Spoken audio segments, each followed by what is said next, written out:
पहले वीडियो में हमने पहले दृश्य की चर्चा कर ली थी। आज हम सूखी डाली एकांकी के उपेंद्रनाथ अश्क द्वारा रचित एकांकी का दूसरा दृश्य देखेंगे। वही बरामदा जो पिछले क्लास में बतलाया गया। कौन सा बरामदा था? दाईं ओर के तख्त पर बिस्तर बिछा हुआ है, दीवार के साथ तकिया लगा है। दादा आराम से तकिए के सहारे बैठे हुक्का पी रहे हैं। हुक्का देखे आप? फिल्मों में देखे होंगे, रियल में भी देखे। जब कहीं जब कहीं मेला हाट लगता है तो हुक्का आप देख सकते हैं। जैसे हाँ, हुक्का। उनका मजला लड़का कर्मचंद पास बैठा उनके पांव दबा रहा है। दादा बच्चों को बाहर अहाते में खेलते हुए देख रहे हैं। स्नान गृह से नल के जल्दी जल्दी चलने की आवाज आ रही है। शायद कोई बच्चा उसे चला रहा है, क्योंकि करमचंद की वृत्ति तब करमचंद नाराज हो गए कि कोई पानी नहीं आ रहा। पर्दा उठने के कुछ क्षण बाद तक नल के चलाए जाने की आवाज आती है। फिर करमचंद क्रोधित, बस करो जगदीश, क्या खटखट लगा रखी है, जरा आराम करने दो, अभी खाना खाकर बैठे हैं कि तुम। दादा, नहीं नहीं, खेलने दो बच्चों को। बच्चे हंसते हैं। बरगद की पूरी डाल लाकर आंगन में लगा दी और उसे पानी दे रहे हैं। हंसते हैं। नहीं, जानते हैं कि पेड़ से टूटी डाली जल देने से नहीं पनपती। फिर नली छोड़कर करमचंद से, मैं कहता हूं ना बेटा कि एक बार पेड़ से जो डाली टूट गई उसे लाख पानी दो, उसमें वह सरसता ना आएगी और हमारा यह परिवार बरगद के इस महान पेड़ की ही भांति।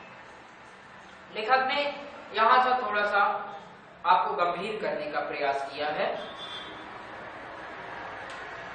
करमचंद जब बच्चों को डांटते हैं कि पानी मत गिराओ, तो शायद बच्चे बरगद की किसी टूटी हुई डाली को पानी दे रहे हैं और इस आशा में कि शायद पानी देने से वह डाली हरी हो जाएगी। लेकिन करमचंद को यह बात दादा समझाते हैं अपने हुक्के में एक नली होती है जिसके द्वारा फूंक मारते हैं और एक हुक्के का क्या प्रतिरूप होता है, ऐसा कुछ होता होगा।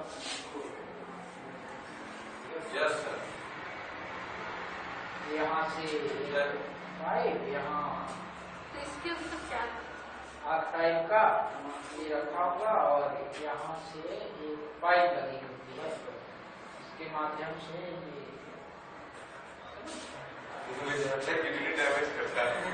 बस मैं ये और नहीं देख सकता, लेकिन ऐसा ही कुछ हुक्के का आकार होता है।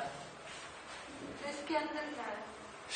इसके अंदर यहाँ मसाला रहता होगा कुछ, आप ये मैं नहीं जानता, कुछ ऐसा होगा। मसाला नहीं रहता, ये नशा करने का माध्यम है। इससे तम्बाकू वगैरह जलाते हैं इसमें। हाँ, तो दादा जी जो है नली छोड़कर करमचंद से कहते हैं कि मैं कहा करता हूं ना बेटा कि एक बार पेड़ से जो डाली टूट गई उसे लाख पानी दो, उसमें समरसता ना आएगी और हमारा यह परिवार बरगद के इस महान पेड़ की ही बात तो है। करमचंद, लेकिन शायद अब इस पेड़ की एक डाली टूट कर अलग हो जाए। दादा चिंता से, क्या कहते हो, कौन अलग हो रहा है? करमचंद, शायद छोटा अलग हो जाए। दादा, परेश, पर क्यों, उसे क्या कष्ट है? करमचंद, कष्ट उसे तो नहीं, छोटी बहू को है।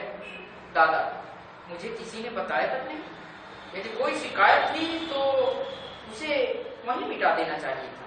हल्की सी खरोंच भी यदि उस पर तत्काल दवाई ना लगाई जाए बढ़कर एक बड़ा घाव बन जाती है और वही घाव नासूर हो जाता है, फिर लाख मरहम लगाओ ठीक नहीं।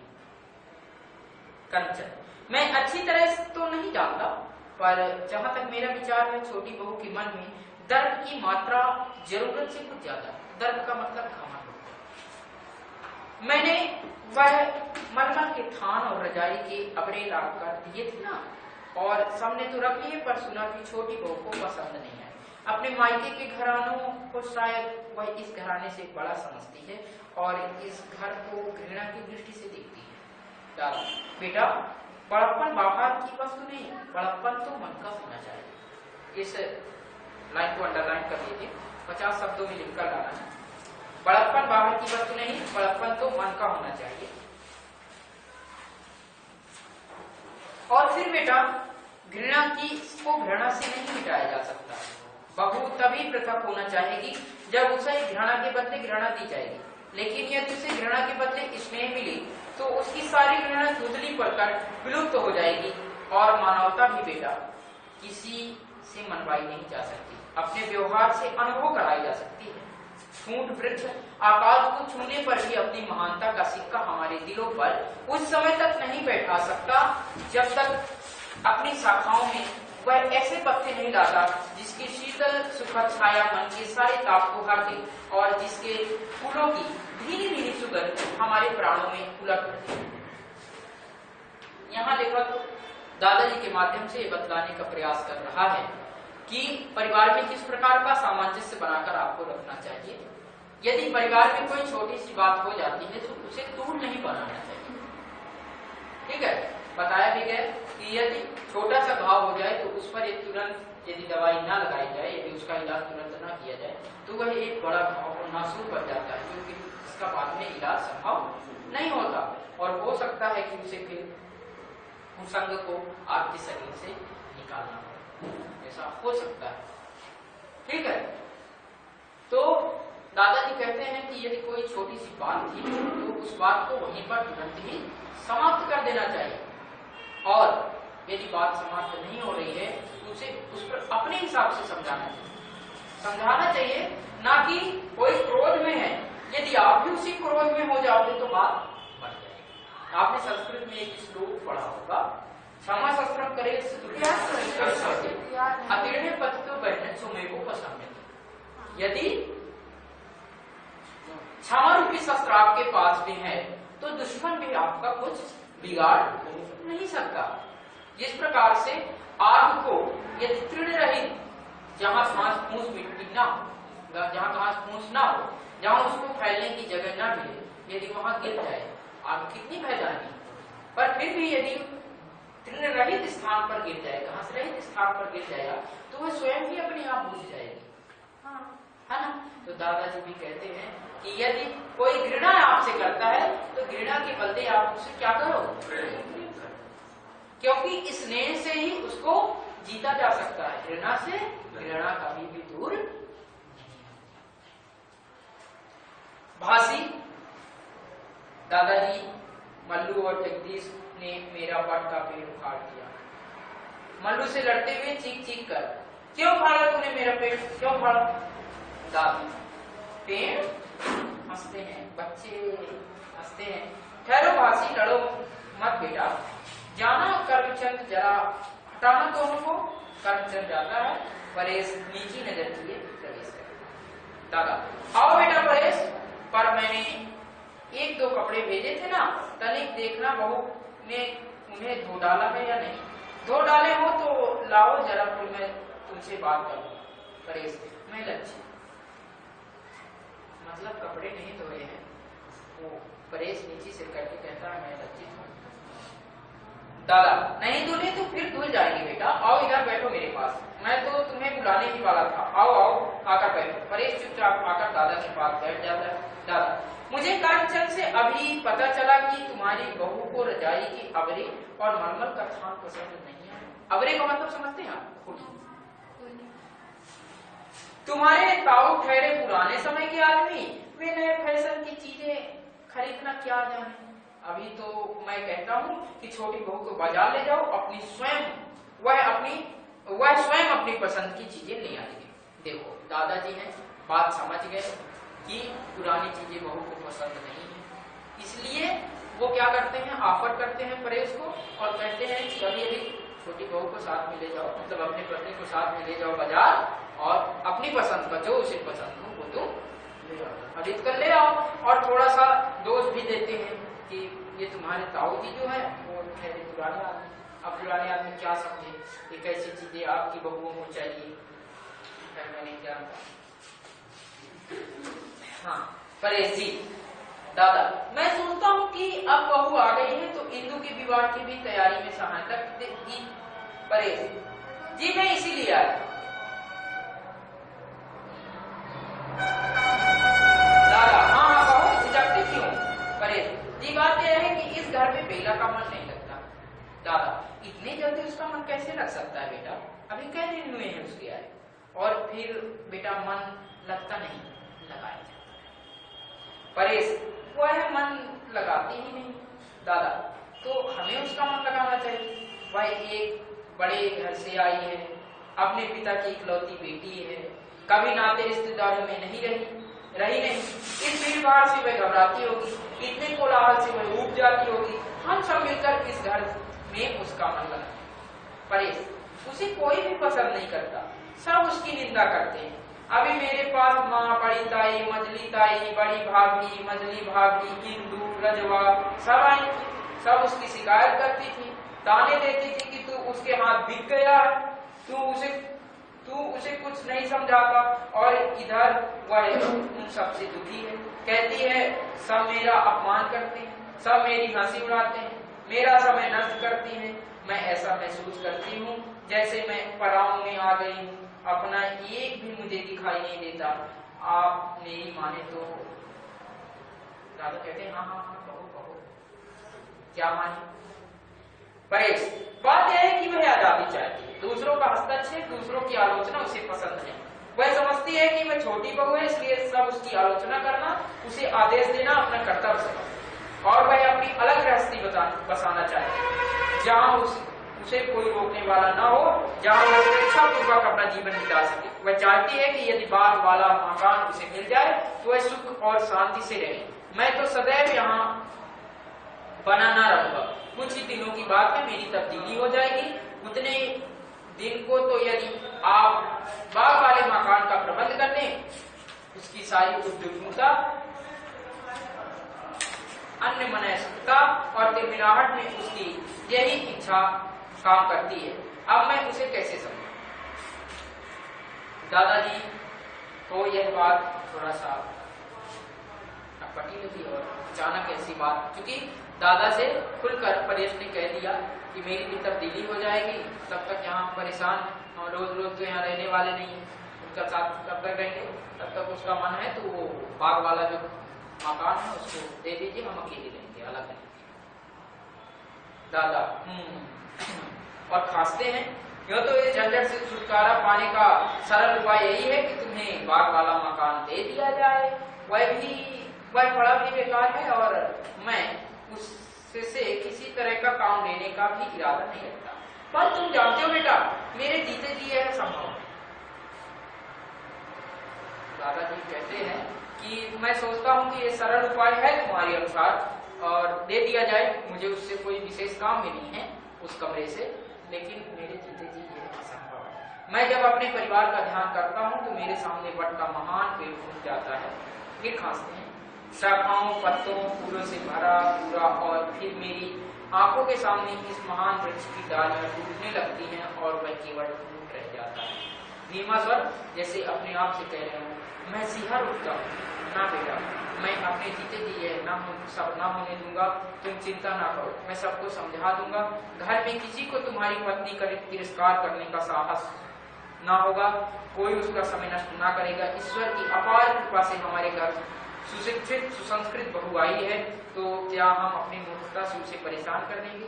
तुम जाओ बेटा, किसी प्रकार की चिंता को मन में स्थान ना दो, मैं कोई ना कोई उपाय ढूंढ निकालूंगा, तुम विश्वास रखो, वह अपने आप को परायों से गिरी अनुभव ना करेगी, उसे वही आदर सत्कार मिलेगा जो उसे अपने घर में प्राप्त था। परेश जैसा आप परेश को समझाते हैं दादाजी और वापस भेजते। दादा और देखो तुम स्वयं भी इस बात का ध्यान रखना, तुम्हारी किसी बात से उसका मन ना दुखे, कोई भी ऐसी बात ना करो जिसे वह अपना अपमान समझे। परेश चलने को था, और तुम उसे साथ ले जाकर नगर से सब चीजें खरीद लाओ, शेष की चिंता तुम ना करो, मैं कोई ना कोई रास्ता निकालूंगा। जैसी आपकी इच्छा। चला जाता है, दादा को सोचने लगते हैं। जैसे अचानक उन्हें कुछ सूझ गया हो। रजवा रजवा रजवा नहीं आती, फिर आवाज देते हैं रजवा रजवा रजवा। जी आई भीगती भागती हुई सी प्रवेश करती है। दादा छोटी बहू के अतिरिक्त सबको यहाँ भेज दो, कहो कि सब काम छोड़कर मेरे पास आए। रजवा जाने लगती है। और सुनो, कोई ना रहे सबसे कहना कुछ क्षण के लिए अवश्य यहाँ आए। रजवा जी मैं अभी जाकर सबसे कह देती हूँ। चली जाती है। नल से किसी के कपड़े धोने की आवाज आने लगती है। धीरे धीरे कुटुंब के सभी प्राणी आने लगते हैं। बालक और युवक कक्ष और चारपाई पर बैठते हैं। स्त्रियां बरामदे के फर्श पर। रजवा उनसे बैठने के लिए मोड़े और चटाइयां लाकर बिछाती। दादा इंदु कहाँ है? वह नहीं दिखती। एक नजर सबको देखते हैं। रजवा स्नान गृह को जाने वाले दरवाजे में जाकर इंदु को आवाज देती है। कपड़े धोने का स्वर जो इस बीच निरंतर आ रहा था सहसा बंद हो जाता है, क्योंकि इंदु कपड़े धो रही थी तो इंदु को भी बुला लिया जाता है। इंदु जी आई, मैं नल पर थी, कपड़े धो रही थी। दादा बैठो बेटा, मैंने आज तुम सबको एक विशेष अभिप्राय से बुलाया है। मुझे यह सुनकर बड़ा दुख हुआ कि छोटी बहू का मन यहाँ नहीं लगा। इंदु दादाजी दादा इंदु बेटा मुझे अपनी बात कह लेने दो। मुझे यह जानकर बड़ा दुख हुआ कि छोटी बहू का मन यहाँ नहीं लगा। दोष उसका नहीं, दोष हमारा है। वही एक बड़े घर की बेटी है, अत्यंत पढ़ी लिखी है, सबसे आदर पाती है और राज करती आई है। यहाँ वह केवल छोटी बहू है। यहाँ उसे हर एक का आदर करना पड़ता है, हर एक से दबना पड़ता है, हर एक का आदेश मानना पड़ता है। यहाँ उसका व्यक्तित्व दबकर रह गया है। मुझे यह बात पसंद नहीं बेटा। बड़ा वास्तव में कोई उम्र से या दर्जे से नहीं होता, बड़ा तो बुद्धि से होता है, योग्यता से होता है। छोटी बहू उम्र में ना सही, अक्ल में हम सबसे निश्चय ही बड़ी है। हमें चाहिए उसकी बुद्धि से, उसकी योग्यता से लाभ उठाएं। मेरी इच्छा है कि उसे यहाँ अपनी वही आदर सत्कार मिले जो उसे अपने घर में प्राप्त है। सब उसका कहना माने, उससे परामर्श ले और मैं प्रसन्न हूँ।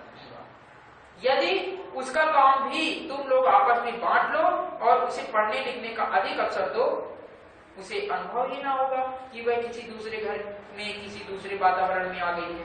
बेटा यह कुटुंब एक महान वृक्ष है, हम सब इसकी डालियां हैं। डालियों ही में पेड़ है और डालियां छोटी हों चाहे बड़ी, सब उसकी छाया को बढ़ाती हैं। इसको भी अंडरलाइन कर लीजिए। यह कुटुंब एक महान वृक्ष है, हम सब इसकी डालियां हैं, डालियों में ही पेड़ है, डालियां छोटी हो चाहे बड़ी, सब उसकी छाया को बढ़ाती हैं। इस चीज को भी 50 शब्दों में कहना है। मैं नहीं चाहता कोई डाली उससे टूटकर पृथक हो जाए। तुम सदैव मेरा कहा मानते रहो। यह बस यही बात मैं कहना चाहता हूँ।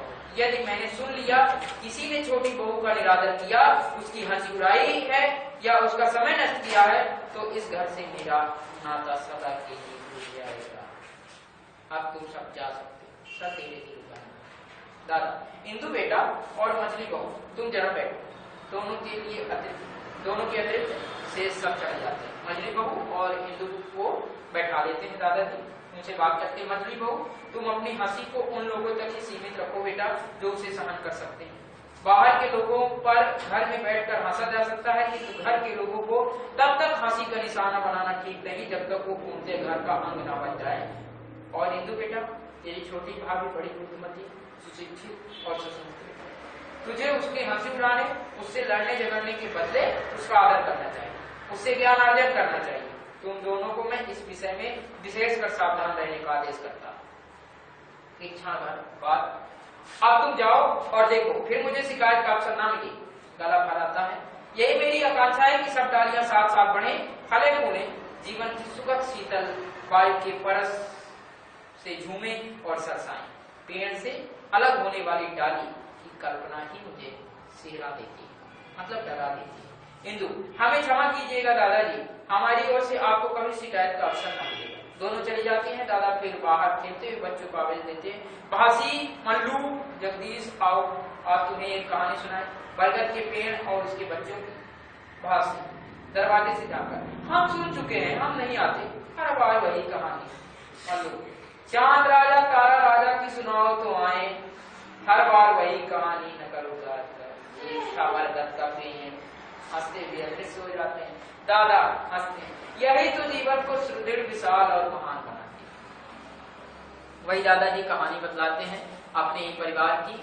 तो उनको बच्चों को ये नहीं बतलाते कि मैं बरगद का पेड़ हूँ ये परिवार के सभी सदस्य डालियां हैं, चाहे छोटी हो चाहे बड़ी, सभी डाली पेड़ को बढ़ाती हैं। कहा है लेखक ने, यदि कोई कितना ही बड़ा विशाल वृक्ष हो, यदि वह ठूंठ का मतलब उस पर पत्ते ना हो, वह हरा भरा ना हो, तो उसकी कोई महानता नहीं, है ना।